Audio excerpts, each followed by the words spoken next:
हम मुमताज झा समस्त मिथिलावासी के गोर लागे छी। हनुमान जी गीत गाबऽ जा रहल छी। धन्यवाद। दरो दरो यो हनुमान पवन समान पवन समान सीता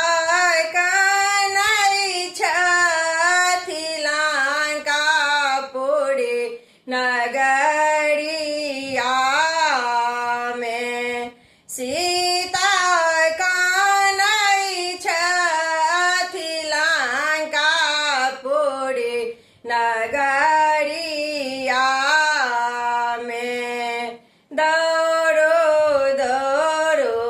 यो हनुमान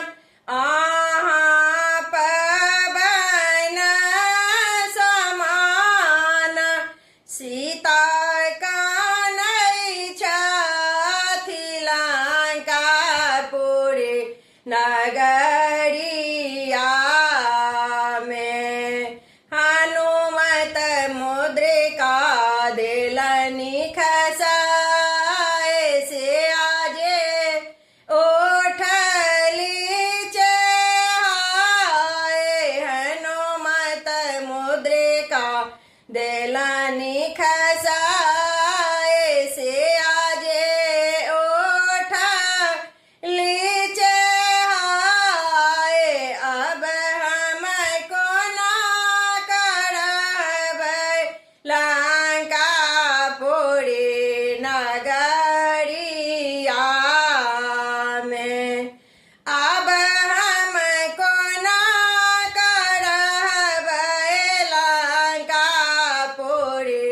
नगरिया में दौड़ो दौड़ो यो हनुमान पवन समान सीता कानई छथि लंकापुरी नगरिया सीता कानई छथि लंकापुरी नगरिया में हनुमत लंका देलनि जराई रावण उठला डेराई हनुमत लंका देलनि जराई रावण उठला डेराई एना कोना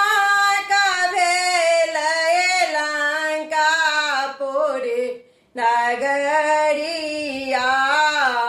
में एना कोना का भेल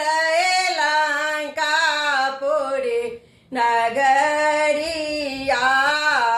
में दौड़ो दौड़ो यो हनुमान पवन समान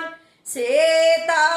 कानई छथि लंकापुरी नगरिया में मंदोदरी कल जोर बिनती सुनियो या महावीर कहलनि मंदोदरी कल जोर बिनती सुनियो या महावीर हमरा विपत्ति पड़ल अछि लंकापुरी नगरिया में हमरा विपत्ति पड़ल अछि लंकापुरी नगर